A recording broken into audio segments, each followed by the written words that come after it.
Hello, everybody. Welcome to another class of Web Yeshiva. I'm still David Sedley. Tonight is the second of two classes about numbers in the Haggadah. And I thought if we're talking about numbers, there's no better place to find numbers than all the way at the end of the Haggadah with the song Who Knows One. Who Knows One is a little bit of Echad Mi Yodea, if you like, in Hebrew. It's a little bit of a kid's song, a number song, and possibly only there to kind of keep us awake, because we're nearly at the end by that point. Then we go into Haggadah, which is another animal sound song. So if you would say these are kind of kindergarten songs, maybe they are. It's unclear who wrote Echad Mi Yodea, unclear what the purpose is. But I had a thought, and I'd just like to explore that idea with you. So just to first a little bit of background. Who Knows One? I assume, having that you've been to a Seder before and are familiar with this, but in case you don't remember, I have it here in Hebrew and also in English on the next slide, right? We start at 1 and we work our way up to 13, and after every number we count backwards all the way back down to 1 again, right? So the last verse, who knows 13 are God's principles, 12 are the tribes of Israel, 11 are the stars of Joseph's dream, 10 are the commandments, 9 are the months of childbirth, 8 are the days before circumcision, 7 are the days of the week, 6 are the sections of the Mishnah, 5 are the books of the Torah, 4 are the matriarchs, 3 are the patriarchs, 2 are the tablets of the covenant, and 1 is our God, and heaven and an earth. And I suppose the point of this song, well, there's many different points, but we always keep coming back to one is Echad Elokeinu, Sheba Shamayim Ufa'aretz, that all of these other numbers, all of these pluralities, ultimately lead us back to the unity of God, which is one of the fundamental principles, possibly the fundamental principle of Judaism, and the thing which sets us apart from many other religions and had set us apart from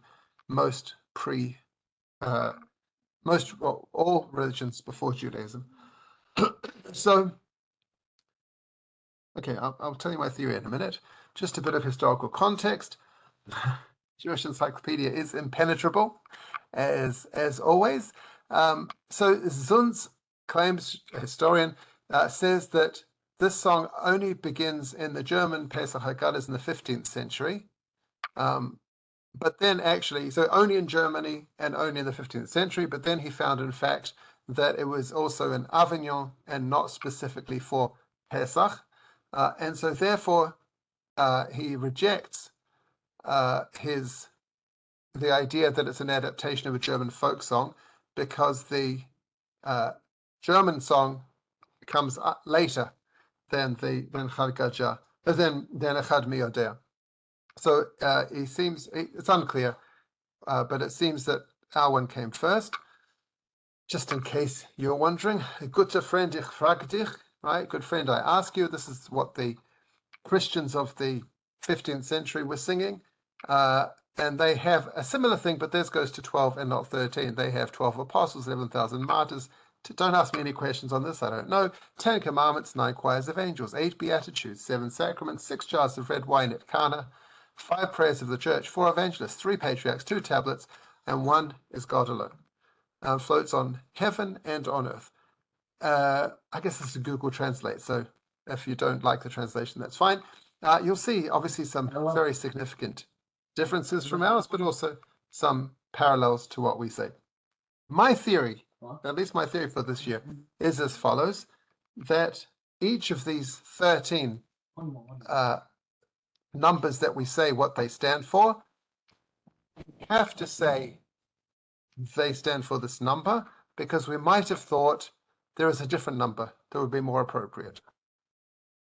And I want to go through each of these numbers and show why somebody might have thought that, in fact, there is a different number, or lack of clarity on the number, and hopefully by the end we'll figure out that everything is ultimately one. So you'll have to indulge me here. I didn't look very hard, but I certainly did not find anybody else who says this. Many Haggadot don't even have commentary on this. A lot of people think this is frivolous. I'm trying to take it seriously because I want to talk about the numbers and the ideas of these numbers. And so, anyway, indulge me and feel free to jump in or disagree or agree or embellish on what I'm saying. And if you like anything, feel free to use it at your Seder in a couple of weeks. Now, one is Echad Elokeinu shebashamayim u'va'aretz. I actually don't want to talk about the number one because I think I've given many shiurim on versions of this before, on number one, on the unity of God. And whether I have or haven't, I would talk for the entire hour very easily about the concept of the unity of God and what that means and what it doesn't mean. But I do want to just point out that we say Echad Elokeinu, and then immediately we say Shebashamayim u'va'aretz, that the sky God and the earth God are really one God. Now, I'm sure I've spoken about Rambam uses this logic, this concept that if God is in the heaven and in the earth, he must be non-corporeal. He can't have a body, because if you say God is in heaven, then you're saying he's not on earth. And if you say he's on earth, you're saying he's not in heaven, if he has any kind of physical body, any kind of physicality at all, which would imply duality. Therefore, Rambam uses this to say, uses this kind of logic to say something which is one, which is an ultimate unity, by definition has no body. And not that he's the first to say that God has no body, but he was put in cherem by many of his contemporaries, or those a little bit later than him, for saying such a thing.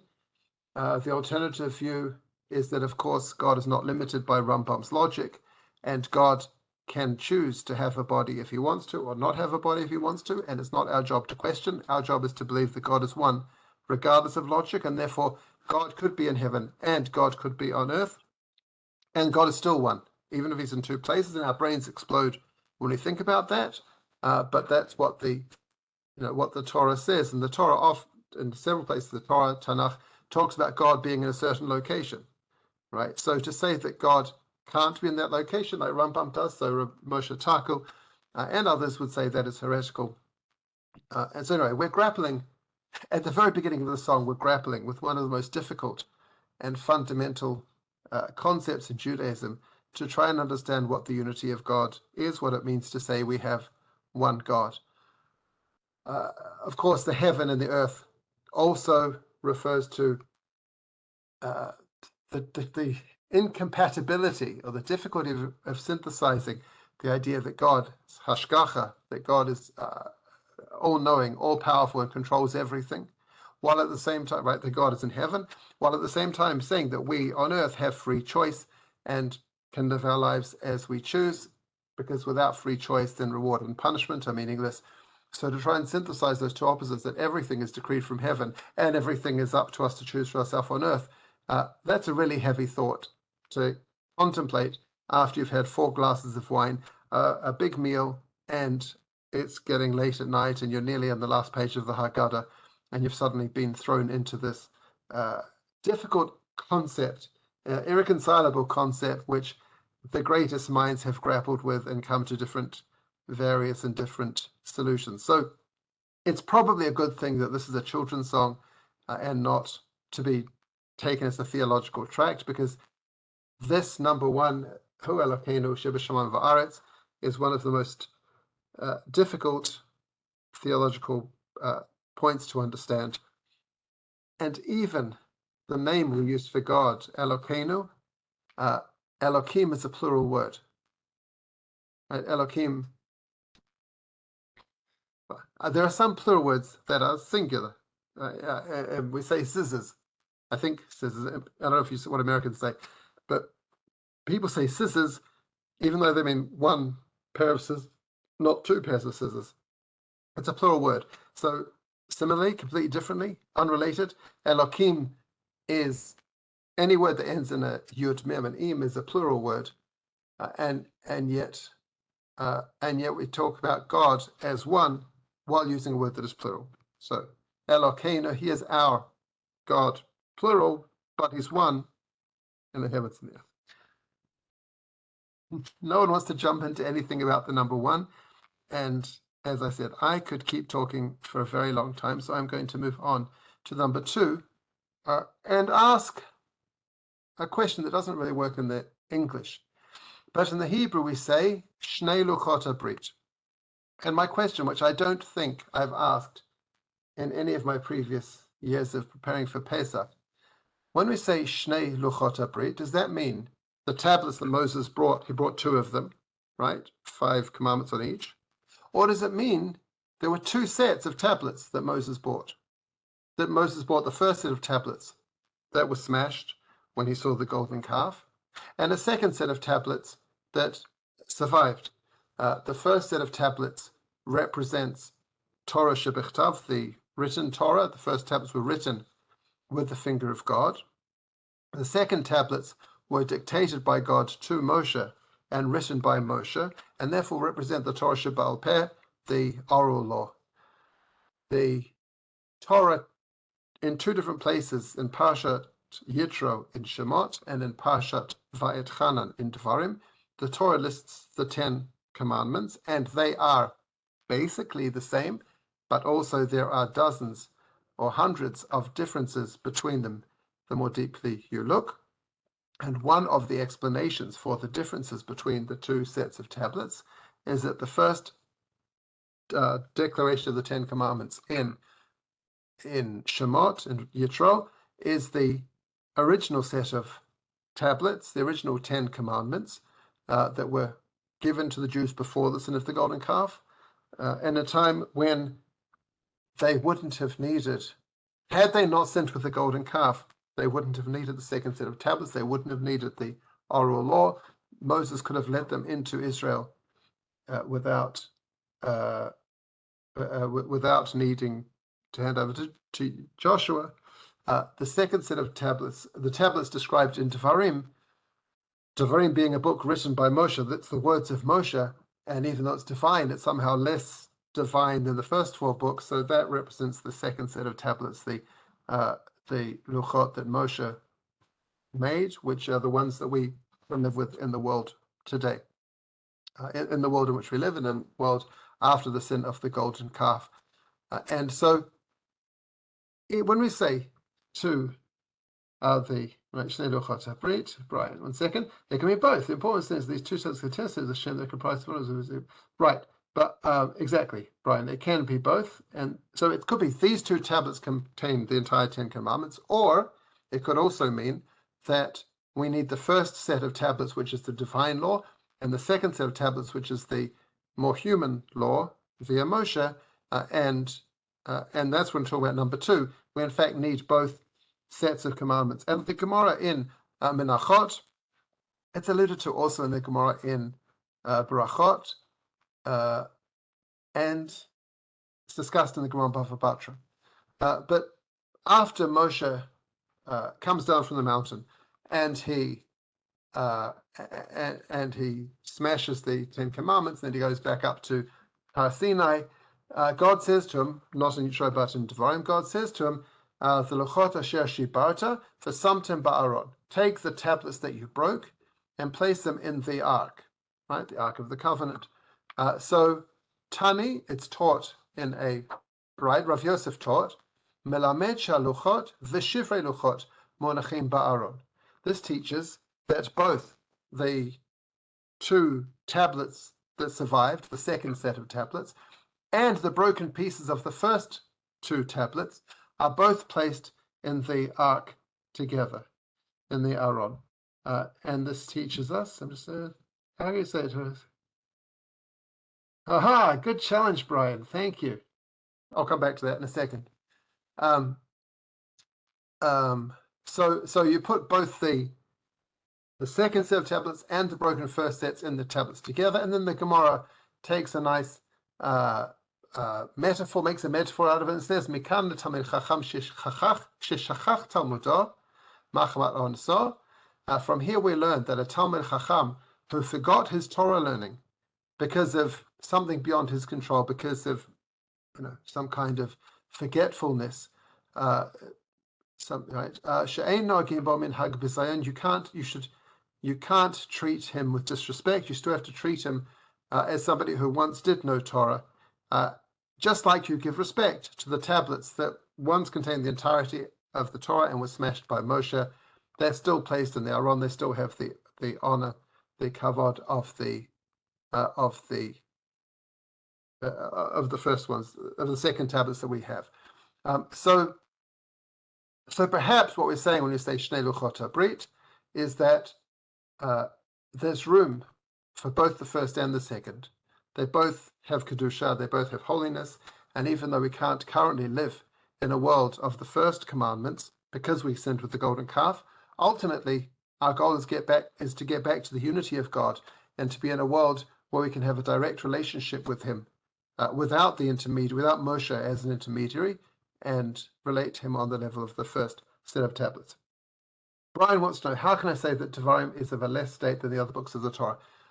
I don't mean halachically it's in any way less. If a Sefer Torah is missing even a single word of Devarim, it is not kosher. The 5 books of the Torah, we're going to get to number 5, we'll talk about the 5 books of the Torah.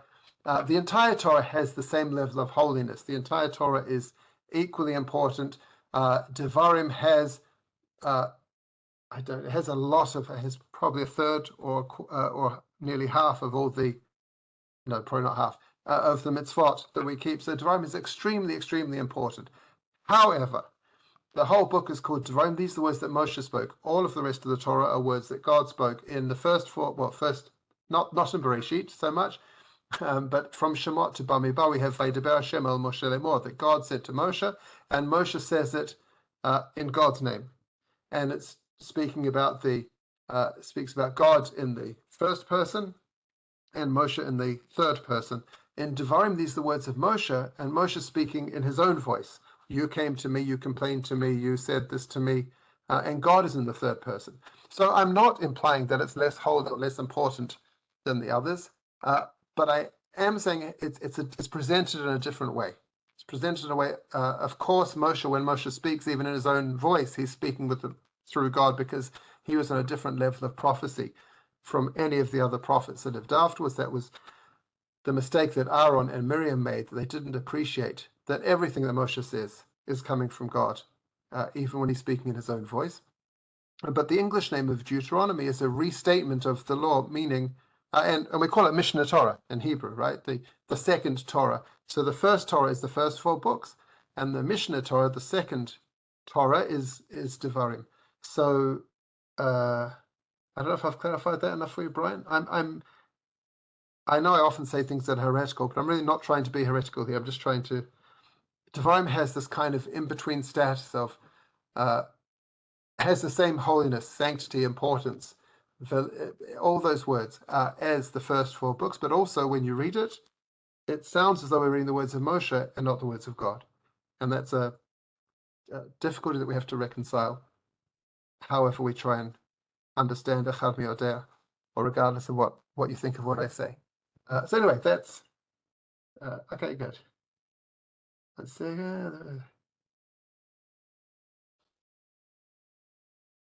Oh, exactly right. Yada Chazakah. Thank you, Michael. Right. Kol Yada Chazakah. Right. At the very end of the Chumash, Moshe is praised for breaking the first tablets, which allows for the development of Torah. For the, it's a good and a bad thing. It means, because of the sin of the golden calf, it means we go into exile. But it means that we got a second set of tablets which allow us to go into exile, which develop and evolve with us in our needs, and through the development which became the Mishnah and the Talmud and all of the other books that are so important to us today. So that's number 2. So I'm saying Shnei Luchot HaBrit perhaps means 2 times 2, 2 pairs of Luchot, but maybe it doesn't. Number 3. Well, the 3 patriarchs. Everyone knows that. Avram, Yitzchak, and Yaakov. How could there possibly be any other number of Avot other than Avram, Yitzchak, and Yaakov? The Moshe Rabbeinu, right, goes back up to Mount Sinai after he's broken the tablets, and God says to him, let's just wipe out everybody. Let's get rid of all the Israelites and start again from you, Moshe. And Moshe says, no thanks, I don't want that. And if you're not going to forgive the Jews, then erase me from the book. He says, I think at least two reasons. One is he says, what will the Egyptians think? If you kill everybody, then the Egyptians will say, we knew they'd never make it. They were running away and they had no chance. But the second thing Moshe says is, the Israelites that I'm taking were founded on three patriarchs.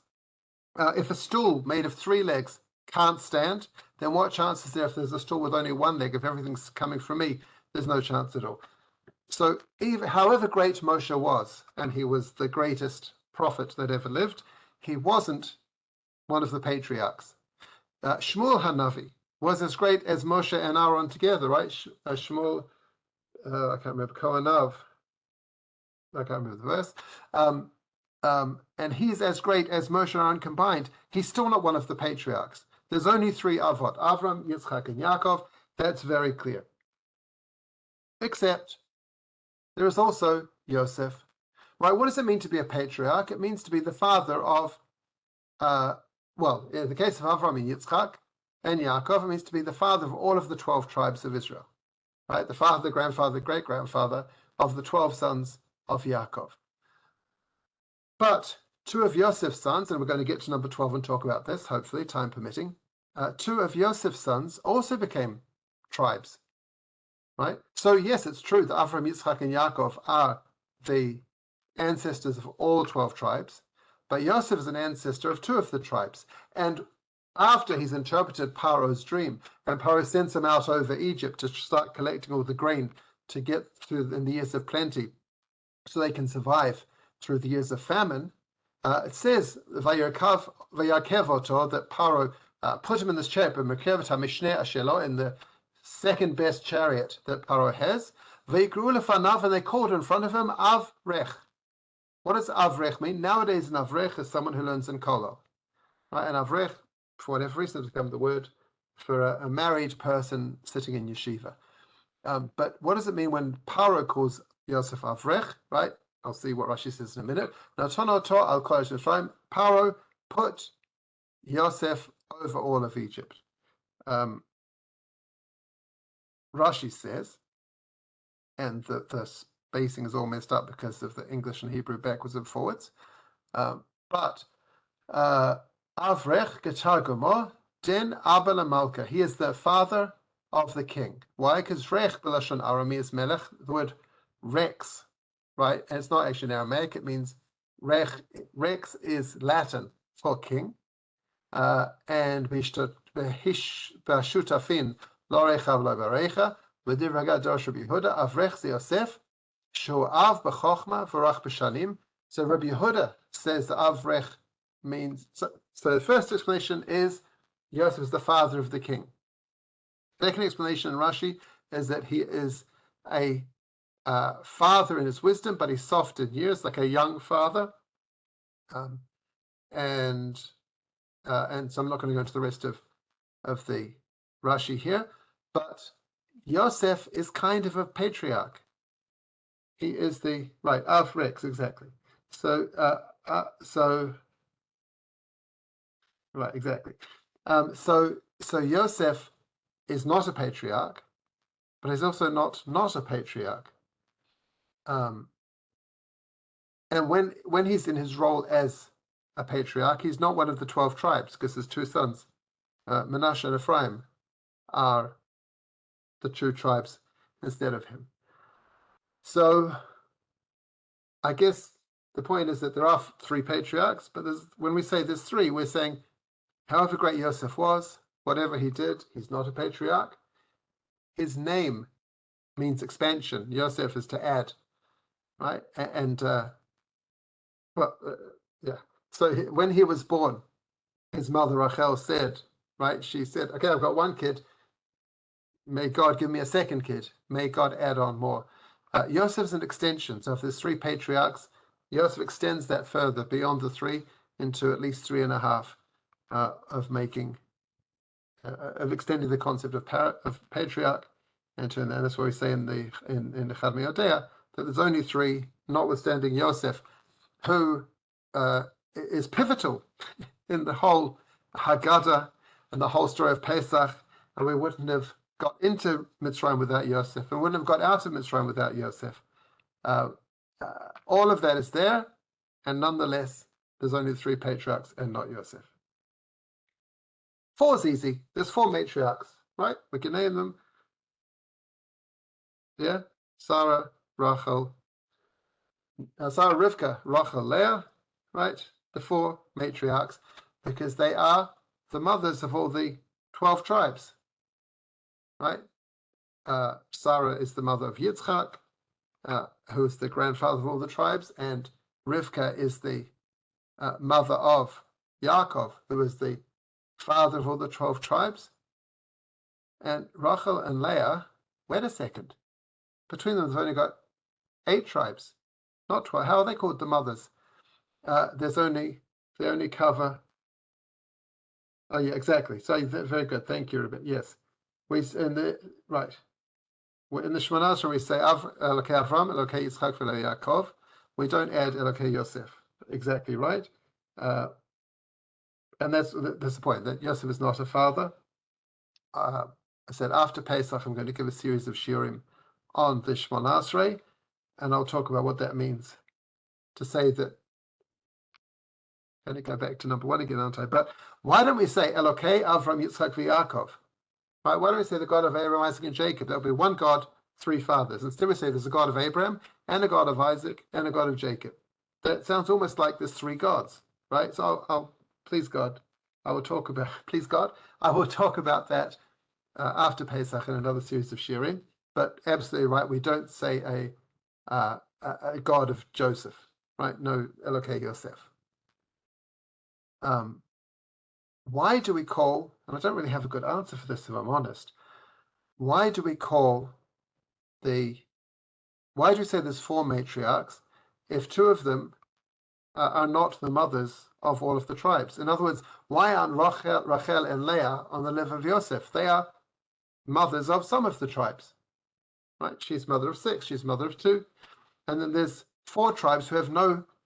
If you ask people from those 4 tribes, Dan, or Gad, I'll tell you in a minute. I can't remember the other ones. Right? You say, how many ancestral mothers do you have? Well, they don't, right? They would say, I've got Zilpah and Bilhah. So, as we know, Yaakov works for 7 years to marry Rachel. So at the chuppah, after the chuppah, Lavan does a switch, and instead of Yaakov marrying Rachel, who is worked for, he ends up marrying Leah. Vayiten Lavan et Zilpah shivchato leLeah bito shivcha, and Lavan also threw in a freebie. This is horrific. I'm sorry. I don't mean to be flippant about whatever. In fact, if we think about it in modern terms, it's terrible. But Lavan gave Zilpah as a maidservant to Yaakov. And then he wakes up in the morning, turns out it's Leah and not Rachel, and he agrees to work for another 7 years. So a week later he marries Rachel. They ask Yaakov Ken, so a week later they make another chuppah, and Yaakov marries Rachel.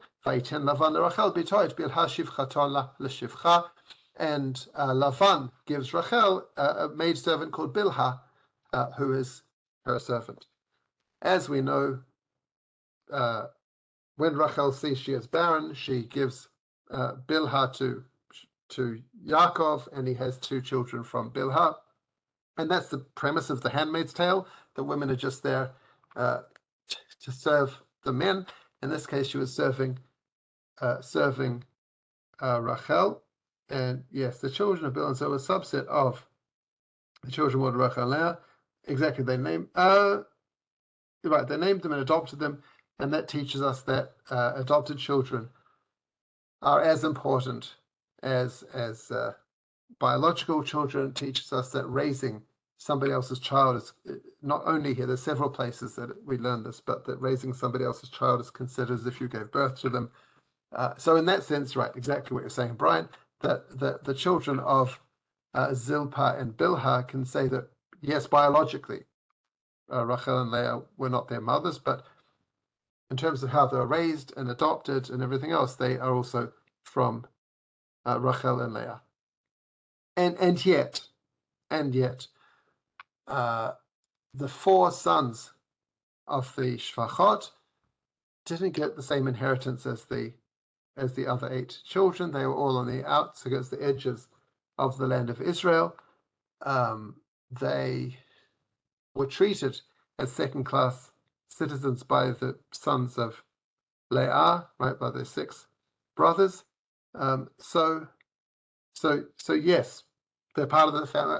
I guess what I'm saying the same as you, Brian, that even though, in fact, there should be 6 mothers, or 3, either have 2, just say that Sarah and Rivka are the only 2 mothers, because after that, not everyone is related to the same mother, or say there's 6, but in fact we say 4, because Bilhah and Zilpah are subcategories of Rachel and Leah. And in terms of biology, if you want to go into the DNA, Pirkei Rabbi Eliezer says, Lavan lakach et shtei shivchotav, v'natan l'shnei benotav. Right, so Lavan took his 2 handmaids and gave them to his 2 daughters, right? Bilhah and Zilpah he gave to Rachel and Leah. And the Pirkei Rabbi Eliezer says, Ki shivchotav hayu, were they his maidservants? Halo benotav hayu. Bilhah and Zilpah were also Lavan's daughters. And so it says, they were his daughters, but not his daughters by his wife, but rather his daughters from a handmaid. And therefore, right, so he gave 2 of his daughters to his other 2 daughters. So in fact, genetically, all of them are coming from Lavan. And I guess that means that even though the 6, we can say, therefore, not only because they were adopted, but genetically, they have share the same DNA. Number 5, Chamisha Chumshei Torah. What I'm not going into is why it's written in Aramaic, which is just peculiar. But anyway, Chamisha Chumshei Torah, or at least the beginning is in Hebrew, and then it's switched to Aramaic. There's 5 books of the Torah. Of course, Brian and I have just discussed that there's 5 and not 4 because Devarim is absolutely an integral part of the Torah, and we see in Shemot, this is the Exodus, where we've left Egypt, we're coming out of Egypt, and God took us the roundabout way out of Egypt. The children of Israel went armed out of the land of Israel. That's the simple meaning. Chamush, if you go to a shopping mall in Israel today and you walk in, the security guard's going to say, Chamush, are you carrying a weapon? That's what the word chamush means. But there is I think it's the Balatorim, but I'm not positive, who says chamushim is because they're going to receive the 5 books of Moses, the 5 chomashim. That's why they're going chamushim alu b'nei Israel, right? They went to receive the 5 books of the Chumash. I didn't have time to find it before this class, but I am sure that it's not Targum Unkla, so it must be Targum Yonatan, says a different word instead of chamushim, but that's alluded to in this verse in Mishlei, which is Mishlei, right? Chapter 9, verse 1. Chachmot banta beta chatzva amudei shiva. Wisdom built a house, she has hewn her 7 pillars. Great, cool. 7, there's 7 something, 7 sphirot, 7, who knows what. Rashi says, Shiva, God made the world in 7 days. Sure, great. Devar Shiva Sfarim Sheyesh b'Torah. It's talking about the 7 books of the Torah. The 7 books of the Torah, what is going on?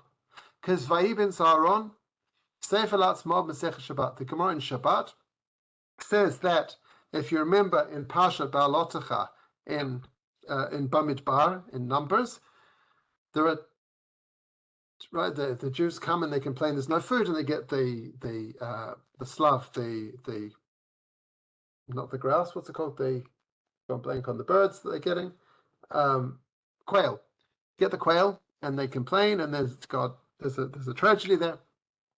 And then there's 2 upside down nuns in the Torah, kind of bracketing off, and it says Vayivin Saron v'Yom Moshe Kuma Panecha, and then it says another verse, which I've gone blank on as well. And the Gemara in Shabbat says those two verses are another book of the Torah, so that the book of Bamidbar is in fact 3 books. There's from the beginning of Bamidbar until the middle of Ba'alotecha is 1 book of the Torah. Then there's 2 verses in another book, and from that verse in Ba'alotecha to the end is the 3rd book. Plus the other 4 makes a total of 7 books of the Torah. So, so when we say that there are 5 chumashim of the Torah, what we're saying is really what Brian was saying earlier, that however you count it and however you divide it, the 5 is the totality of the Torah. We can't add any extra books, and we can't subtract any books. And you want to count as 7, good luck to you. But actually, we're still going to say there's 5 books of the Torah. Quail, thank you. And that's the 5 books of the Torah. I'm only up to 6, and we're more than halfway through. I guess I'm not winning. But anyway, number 6. Right, Shisha Sidrei Mishnah, 6 orders of the Mishnah. Right, and we've talked about that in my previous series. I was talking about the tour of the Beit Midrash, and the second shiur was on Mishnah, the division into the 6 orders of Zeraim, Moed, Nashim, Nezikim, Kodshim, and Taharot. Right, that Rabbi Yehuda Nasi, unlike at the time of Rabbi Yehuda Nasi, there were different ways of, different collections of Mishnayot. One of the most obvious ways of arranging the halacha would have been, as the Sifri and the Sifra did, is to arrange the halacha on the Chumash, meaning each halacha should be arranged according to which parsha it's on.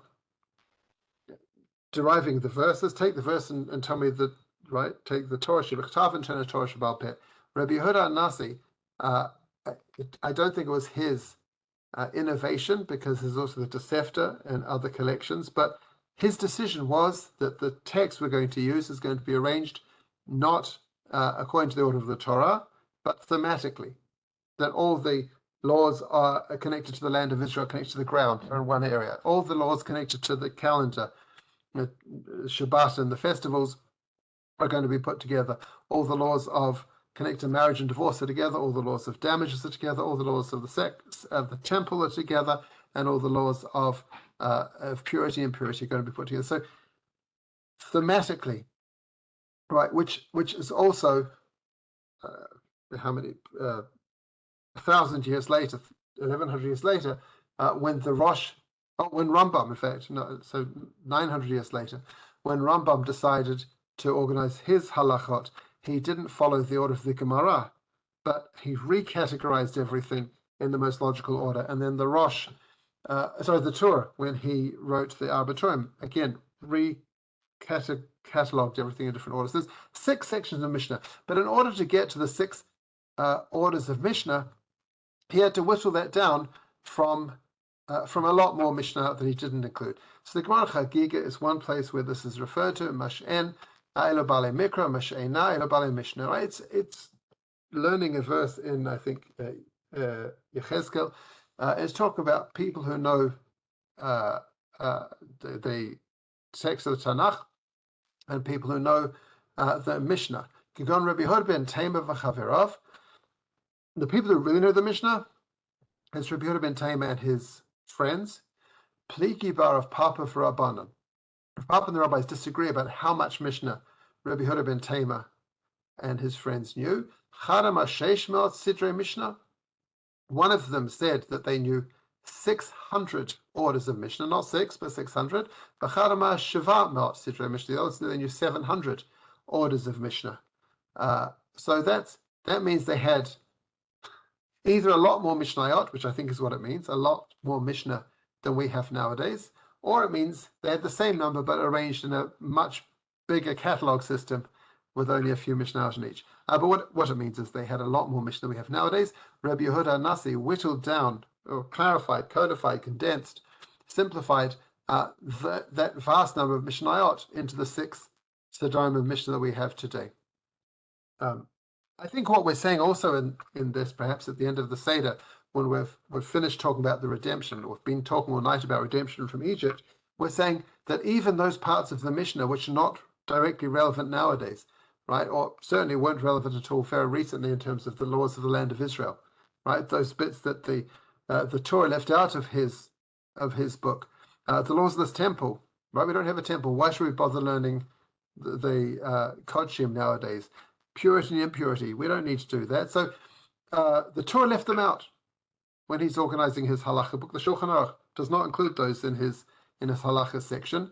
What we're saying is there's 6 orders of Mishnah, even the things that don't apply nowadays. We've just opened the door to welcome Elijah the prophet. We've got a cup of wine for Eliyahu. He's going to bring Mashiach, and we're going to the relevance of all 6 orders of Mishnah for our lives and our future redemption is why we want to stress that there are in fact 6 orders of Mishnah and not a smaller number that only apply nowadays. Perhaps 7 of the days of the week. I'm going to, so time is a construct.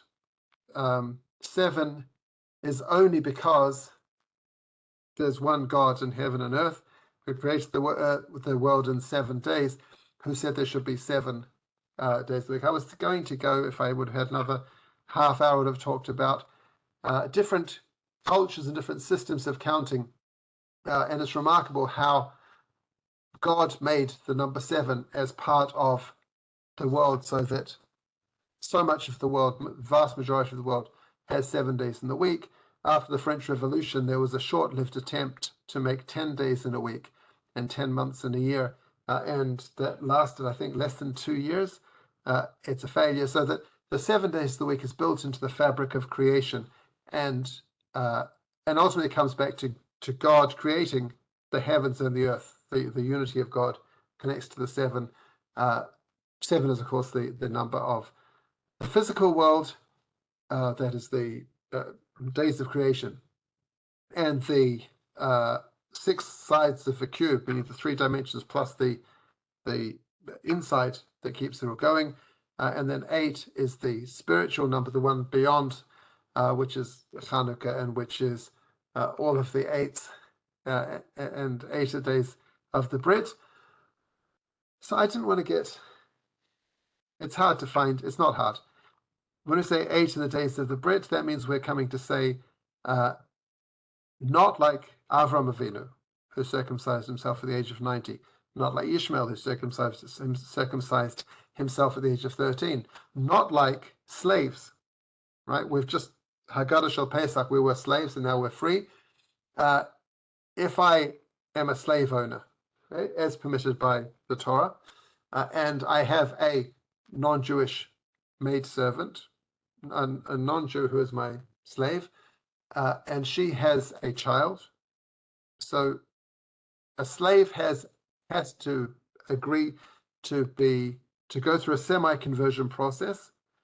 A non-Jewish slave owned by a Jew, a male has to go to the mikveh, has to have the mask declares in front of Beit Din that they are converting them for slavery, and they are obligated in the mitzvot that a woman is obligated in, but they're exempt from positive time-bound mitzvahs, whether that's a male slave or a female slave.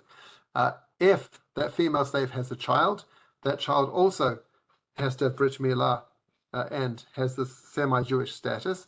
But the concept of 8 days for the Brit Milah does not apply to a. Did I spell circumcision right? It looks wrong. The concept of 8 days does not apply to a slave. A slave is circumcised on the day he's born. So the fact that we're saying there's 8 days, the Brit Milah is on 8 days, is a way of saying we're free. And we are, commanded by God, and we do what God wants, and at the time that God says to do it, and we're no longer slaves. Okay, fine. And I mean, I'm kind of stretching things a bit here. I agree with you.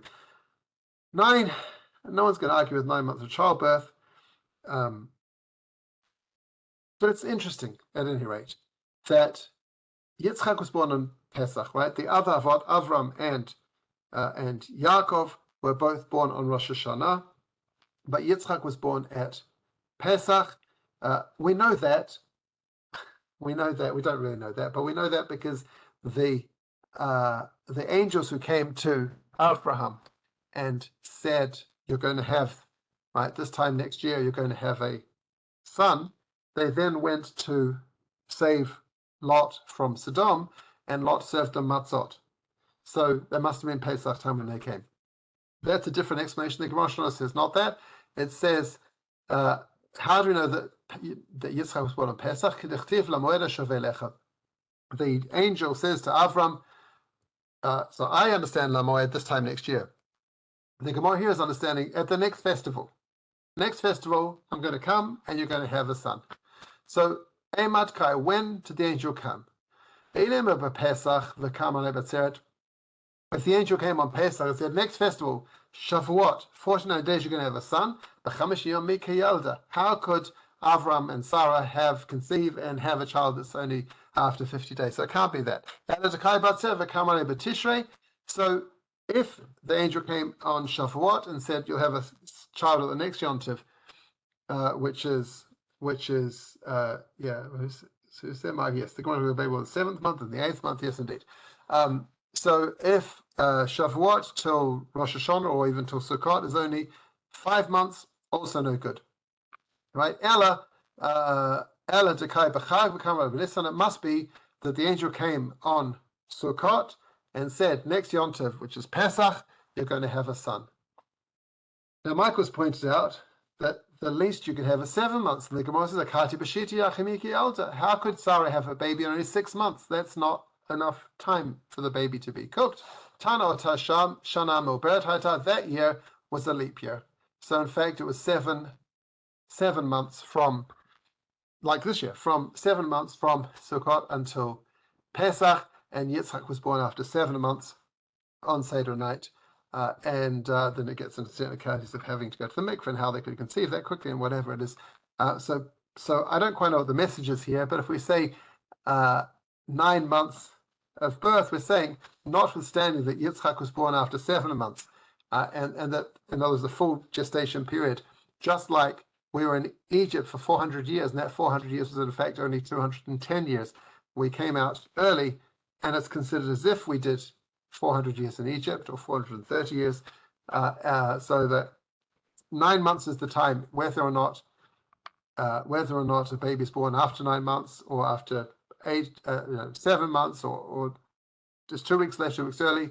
9 months is it's considered as if it's 9 months, even if it's a different number of months. 10 Dibraya. 10 Commandments. Everyone knows about the 10 Commandments. They're really important. And also everyone knows that there's not 10 Commandments, right? Because Rabbi Simlai taught us, Rabbi Simlai, and I think this is the only time he appears in Shas, but I'm not positive. Rabbi Simlai, Sheshmad v'Shloshes Mitzvot Nebra Lo Moshe. That Moshe, there were 613 mitzvot given to Moshe. How do we know? 365 like the days of the year. 248 corresponding to the limbs or pieces of a body. An armor of Hamnuna. My uncle in Japan asked me this week when I was speaking to him, how do we know the 613 mitzvot? And at first I forgot and I remembered. Rav Hamnuna says, Ma'ikra Torah Tivalanu Moshe Morasha, that Moshe commanded us Torah b'gematria shit mea v'chad havi. The gematria of the word Torah, Taf is 400, Vav is 6, Resh is 200, Hey is 5. The total number is 611. 611 mitzvot that Moshe gave us. And Anochi v'lo yelecha mipia gvura shamanu, the first 2 of the 10 Commandments we heard directly from God, which is why this, I am the Lord your God, right? That's not Moshe speaking, that's God speaking. You shall have no other gods before me. That's God speaking. So 611 plus 2, 613 mitzvot in the Torah. So why are we talking about 10 commandments if there's 613? And why are we talking about 613 mitzvot when actually the Gemara in Makot continues, Rabbi Simlai continues, and said that once upon a time there were 613, but not anymore. Nowadays, right, David came along, King David came and said, 630 is too many, we only need 11. He quotes 11 different verbs or adjectives, 11 different adjectives of what you're supposed to do, and that's the 11 mitzvot that we have. So we're going through that, right? So the 11 attributes, he's taken Rav Simlai's whole drasha. This is the basically the only place the idea of 613 comes is this Haggadah of Rabbi Sedley, where he's saying, right, there used to be 613, now there's not, there's only 11, because we've switched from the halacha to attributes of how we're supposed to behave. Somehow the statement of Rabbi Sedley became the basis of so many books and so much Torah and Talmud, mitzvah, all this kind of stuff. As Ramban says in his glosses on Rambam Sefer Mitzvot, right? Rambam wrote a book on the 600, he was in the first, he wrote a book on the 613 mitzvot. Ramban says, who says that there's 613 mitzvot? This is Rabbi Sedley, and his whole point was there's not 613 mitzvot. And then Ramban goes on anyway to critique Rambam and give his own list of 613. So David Melech made them into 11. By Yeshayahu midan sheish. 11 was too many. Isaiah came and said there's only 6 mitzvot. Dichtiv halech tzedakah v'devei mishaim mo'es b'tvetza mashkat noah, etc. Ba Micha midan shalosh. The prophet Micha came and said there's 3 mitzvot. Right? And again, these are how you're supposed to, right? What is good? What does God want? Do justly, love mercy, what come before God. So we've switched from legalism to behavior. 3 was too many. We came down to 2 mitzvot. Isaiah said there's only 2. Right? Keep the laws and do just, perform righteousness. Right? That's what it is. Amos came and said there's only 1 mitzvah. In fact, I'm going to skip that because that's rejected. The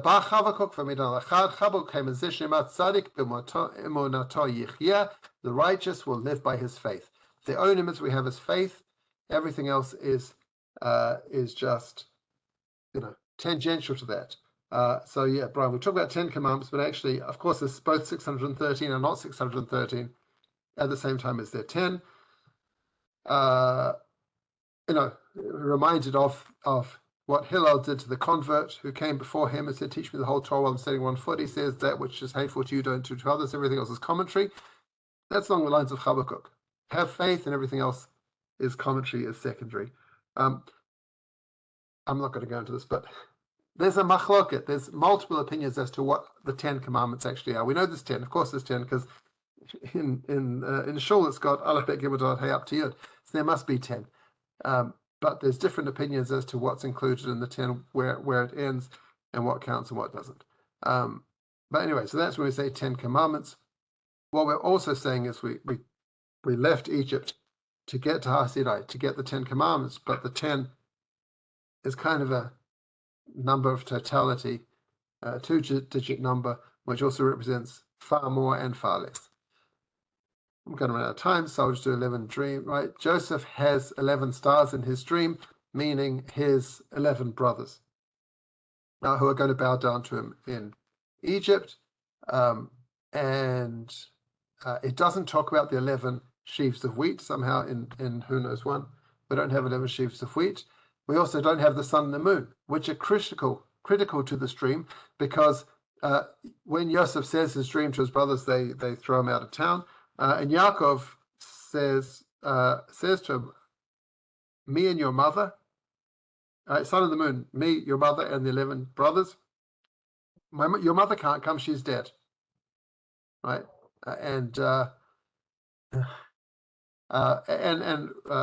Rashi there quotes the Gemara, who says that it's true that Rachel was dead, but Bilhah raised Yosef, and so she was considered like his mother. Going back to what Brian said earlier, that adoption or raising is as if being the mother. Yeah, exactly, Brian. 10 commandments are not commandments either. Correct. And the point of the 11, the dream of the 11, is in fact it's not true. Because there's a whole discussion in Gemara Brachot, about whether dreams are real or not real. Barhedia, the dream interpreter, the machlokes between Rafa and Abaye, a whole thing about the validity of dreams or not. But even if you believe that dreams are some kind of prophecy, have some kind of meaning, even if part of it comes true, a dream is never fully comes true. Never trust your dreams completely. Manalan, how do we know? Yosef, we learn from Yosef. He dreamed the sun and the moon bowed down to him, and his mother wasn't around at that time, so he didn't that was never fulfilled in the way that he expected it to be fulfilled. But we talk about the 11 stars bowing down to Yosef. As I said, the story of Pesach wouldn't have happened without Yosef, and we wouldn't have gone to Egypt without Yosef, we wouldn't have left Egypt without Yosef. If the brothers hadn't bowed down to him, if he hadn't disguised himself, all those things, we wouldn't have been sitting around the table on Seder night talking about the Haggadah. 12 tribes of Israel. I have like 1 minute left. So there's 2 lots of 12. There's Yaakov's 12 sons, but also Yosef has 2 sons. So you put Levi in the middle and take out Yosef, then you have 12 if you count Menashe and Ephraim on the right. So that's why Yosef is a Av as well. The breastplate, Levi's in, Menashe and Ephraim are out. Yes, there's 12, but how do we count the 12? Just to wrap up 13 of God's principles, which are, again, connected to the smashing of the first set of tablets, and Moshe goes and doubles to God, and God says the 13 attributes. Rambam stresses that because God is one, these 13 attributes aren't attributes of God, because that would imply that God is not one, that God has a multiplicity. Rather, it means God's actions. It's talking about God's actions and not God. We're talking about God's midot. That ultimately the 13 principles, Shlosh Esrei Madaya, are really talking about the unity of God, and everything we perceive as fractured and different and different facets of God, that he is Rachum v'chanun erech hapayim Rav Chesed, all these different things. In fact, those are actions, and God is one. I just want to end this year going back to number 1, that Pesach is about redemption. And after we've gone through all of these numbers and got to 13, we always come back to 1 at the end. And what we're really saying is, and we get to the end of the Seder. And we're praying not only for the redemption from Egypt, but redemption from our current troubles and exile and pain and suffering that we're going through, us as Jews in the whole world. And ultimately, we'll get back to a state where we can recognize the unity and oneness of God, and it will be clear to everybody there's not good and evil, there's just God. That's it. Next week we'll talk about Hallel. If you don't choose join me then, have a great Pesach. If we do join me then, have a great Pesach. I hope this is interesting. Some numbers, something different, and whatever, something different. Not my normal style, not your normal style. It's something to think about if you're still awake at the end of your Seder. So thank you very much, everybody.